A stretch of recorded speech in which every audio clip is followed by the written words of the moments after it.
At the beginning of the story, we see a group of terrorists traveling in several vehicles with small children. These children were taken from a local convoy in the same area. The terrorists had abducted them to increase their own power, planning to train them through brutal and dangerous methods from a young age. But what they didn't know was that skilled Turkish snipers were already hidden at their destination. They were about to learn just how deadly these marksmen could be. As soon as the convoy approached, sniper shots rang out from nowhere, one after another. In seconds, the terrorists were struck down, their forces collapsing before they even realized what had happened. Within just 30 seconds, the snipers had wiped out every single one of them. Unbelievable, isn't it? Let's count the kills. 1, 2, 3, 4, 5, 6, 7, 8, 9, 10. All gone in moments. After the chaos, the leader of the sniper unit stepped out from hiding. His name was Captain Visbasi. We soon discovered that this commando captain had a long and bitter history with this particular terrorist group. Their conflict wasn't just professional, it was deeply personal. Behind their rivalry lay more than one tragic story. So let's go back to where it all began. In a flashback, on a dark and rainy night, two Turkish commandos, Yasar and Demir, were hiding in a dense forest. Their only companion was Yasar's loyal military dog, Messi. They weren't there by accident. During an earlier patrol, their team had been ambushed by a local terrorist group. All their fellow commandos were killed in the attack. Only Yasar and Demir managed to survive, taking cover behind parked vehicles and fighting back. Meanwhile, the brave dog Messi was helping them by collecting weapons from fallen enemies and bringing them bullets. Yes, this dog wasn't just a pet, he was a true soldier. Back at the base, another commando named Karan was requesting permission from General Osman to rescue the two trapped soldiers. The general approved the mission, and Karen's rescue team set out during the night. By dawn, they reached the combat zone and began tracking Yasar and Demir's location. At the same time, Yasar and Demir feared another enemy assault. Out of bullets, they prepared to fight with knives. Just then, the enemy appeared, but before they could strike, Karan's team opened fire from behind, taking them by surprise. Hearing the gunfire, the dog Messi barked loudly. That's when Karen realized his men were close by. He called out their names, and Yasar and Demir finally knew they were safe. They came out from behind the vehicles and warned Karan that there was a nearby enemy camp preparing for another attack. Karan quickly led his team toward the extraction helicopter, but suddenly, the terrorists launched RPGs, scattering the soldiers in every direction. And this is where the real deadly mission began. Karen divides his team into three groups. One team positions itself with a sniper. The other two teams hide in the grass, scanning for enemies. One by one, the enemies start falling to precise headshots. Then, a sudden bullet strikes one of Karan's commandos in the chest. Karan immediately orders everyone to retreat and carry the wounded soldier to the helicopter. Meanwhile, Yasar calls out for his loyal dog, Messi, but Messi doesn't move. Yasar runs toward him, lifts him up, and rushes to the helicopter. At the same time, Karan continues to hunt down enemies hidden in the grass, eliminating them one after another. Once everyone is aboard the helicopter, the injured commando receives first aid. The team begins their return to base. But then Karan notices Yasar's leg bleeding heavily. Soon, they realize the heartbreaking truth. During the crossfire, a bullet had also hit Messi in the stomach, and the brave dog hadn't shown any sign of pain. Yasar looks down to see his beloved companion lying lifeless in his lap. The love of such innocent creatures is truly pure and selfless. They sacrifice their lives without hesitation for those they love. Everyone tries to console Yasar. Even in victory, he carries deep sorrow back to base.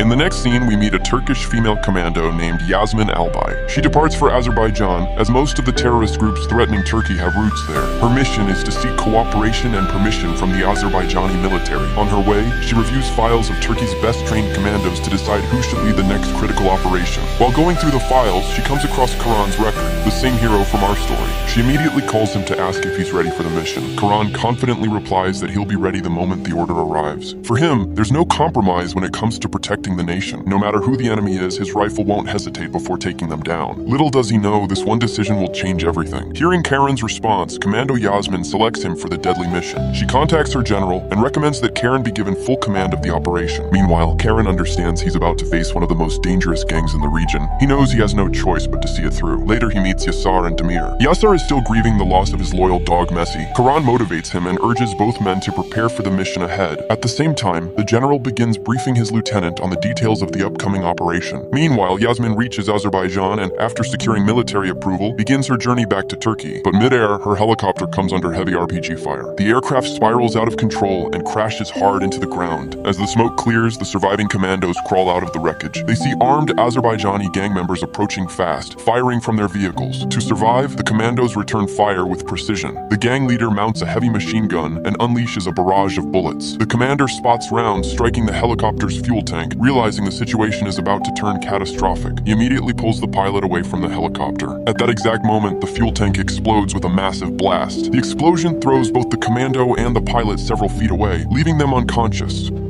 A short while later, the same terrorist gang arrives at the crash site and revives them. The gang leader mistakes the pilot for a senior officer and demands to know their connection with the Azran military, but the pilot truly knows nothing. When he refuses to answer, the gang leader executes him on the spot with a blank shot. Seeing this brutal act, the commander grabs his weapon and opens fire. He takes down 3 or 4 terrorists before he is overpowered. The remaining gang members capture him and drag him to their hideout. Meanwhile, the lieutenant informs Karen that Turkey's most wanted terrorist, Gar, is also hiding at the same base. No matter who the enemy is, foreign or local, they will face justice. The lieutenant authorizes the mission immediately. Before leaving, Karan decides to visit his family. It's here we learn that Karan once had an elder brother who was also a commando. That brother went on a mission against this very same gang and never returned. Karan's mother begs him not to go, fearing she will lose another son. But Karan explains to her that he must do this for his country, to rid it of those who threaten its peace. He assures her that this mission isn't just his duty, it's his purpose. After an emotional farewell, Karan returns to his unit and begins preparing for battle. Karan briefs his team about the mission and makes them swear an oath. No one will retreat until their last breath. With determination in their eyes, the commandos move out. They climb through rough mountain terrain and reach the target zone. There they set up sniper positions, watching every movement of the enemy camp below. Through his scope, Karen spots several vehicles approaching. Among them is a notorious terrorist named Ogar. Karan asks his spotter for the wind speed and distance. The spotter quickly calculates the data. Karan takes aim, fires a precise shot, and hits the target directly in the head. The rest of the team attacks from behind, eliminating the remaining enemies in seconds. Bodies pile up and the surviving terrorists panic, fleeing in their vehicles. As the last of the enemies escape, Karan and his team advance toward the base. While searching the area, one of the commandos makes a horrifying discovery. Karan radios the lieutenant through the satellite phone, reporting that they have neutralized terrorist Ogar. But as the soldiers search the bodies, they realize the shocking truth. The man Karan killed with that perfect headshot isn't Ogar. It's his long-lost brother, Kabir. No one dares to tell Karan at first. Finally, one of his men gathers the courage to reveal the truth. Karan rushes to the body, kneels down, and sees his brother's face. Overcome with grief, he breaks down in tears, cradling Kabir's body in his lap. He apologizes again and again, devastated by what he's done. Meanwhile, Lady Commando Yasmin has fallen into the hands of the terrorists. Seeing Karan's condition, his teammates are shattered and lose focus on the mission. Back at Turkish Army headquarters, the general and lieutenant receive tragic reports. Yasmin has been captured by a local gang, and Karan has accidentally killed his own brother. The question now is what orders should be given in such a heartbreaking situation.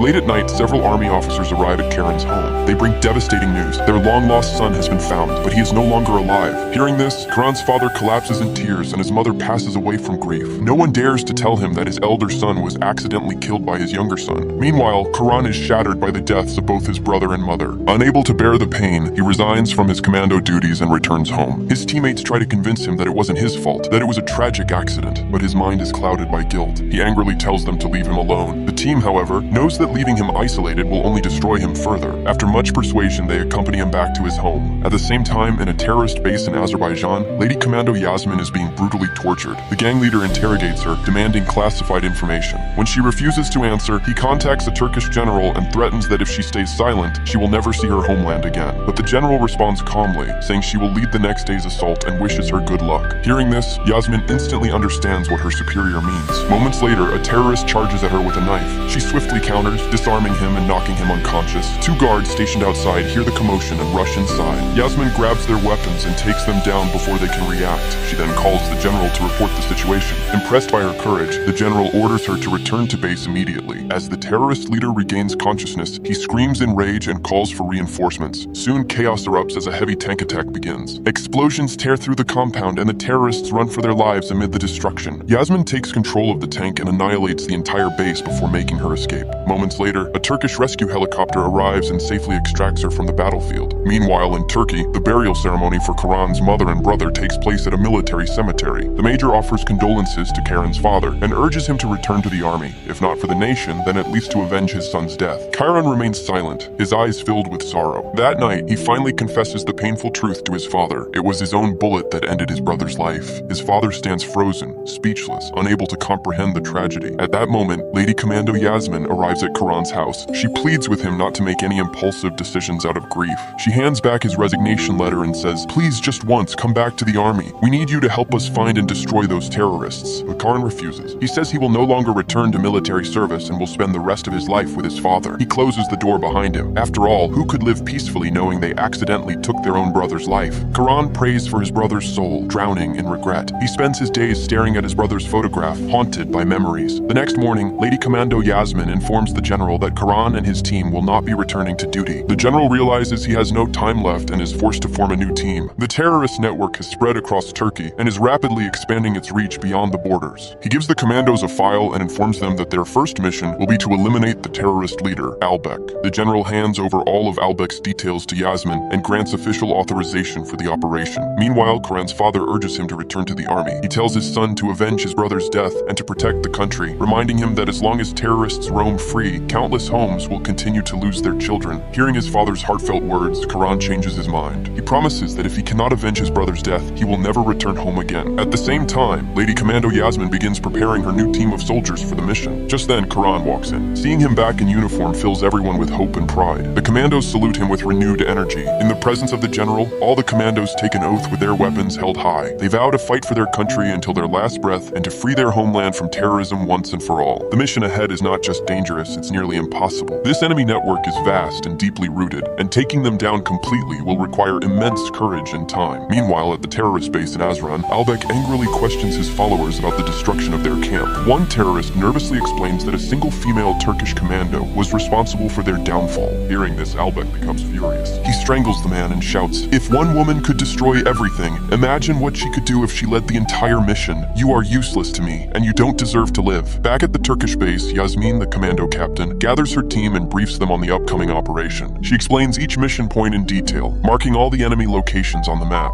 The plan includes 2 sniper units. One team will take ground positions, while the second will position themselves on a nearby mountain or bridge with heavy weapons to cover from above. Every move must be precise. There is no room for error. The terrorist group they are facing is unlike any other. They are heavily armed with machine guns and dangerous explosives. The team's objective is clear: one perfect headshot for every target. After reviewing the plan, the soldiers load their weapons and set out for the final mission. Meanwhile, terrorist leader Albek arrives with his gang at a local village. He orders his men to open fire, killing innocent villagers without mercy. Children are captured as the people scream for help. Albek shouts, "I need more soldiers to build my army. Bring me every boy in this area." His men round up the children, forcing them into vehicles, and shoot anyone who tries to resist. As they move through the village, Albek orders houses to be burned to the ground. After capturing all the children, Albek and his men head back toward their base. His plan is to train the boys into ruthless fighters and expand his reign of terror. Meanwhile, the commando unit splits into 2 groups and takes up positions along the road, ready to strike. Early in the morning, Albek and his convoy arrive at a narrow road and find the path ahead blocked by large stones. As they stop, a child in one of the vehicles notices something strange buried in the mud. Sensing danger, Albek quickly orders his men to take a nearby alternate route. They begin moving along the side road, unaware that a deadly trap awaits them. Within moments, sniper fire erupts from every direction. Precise bullets cut through the silence, striking down the terrorists one after another. The ambush is swift and brutal. Within just 30 seconds, the commandos eliminate the entire gang. Realizing the situation is hopeless, Albek dives under a vehicle to save himself from the incoming fire. Once the battle ends, the commandos step out from their positions and approach the area cautiously. Albek spots a gun lying nearby and tries to reach for it, but before he can grab it, Captain Karen steps on his hand and drags him out from beneath the vehicle. Albek glares at him and says, "Do you really think this ends here? You have no idea who you're dealing with. Going against me means certain death." Karan remains calm and orders his men to tie Albek up. He tells them that before anything else, they must safely reunite the captured children with their families. The commandos escort Albek back to the convoy.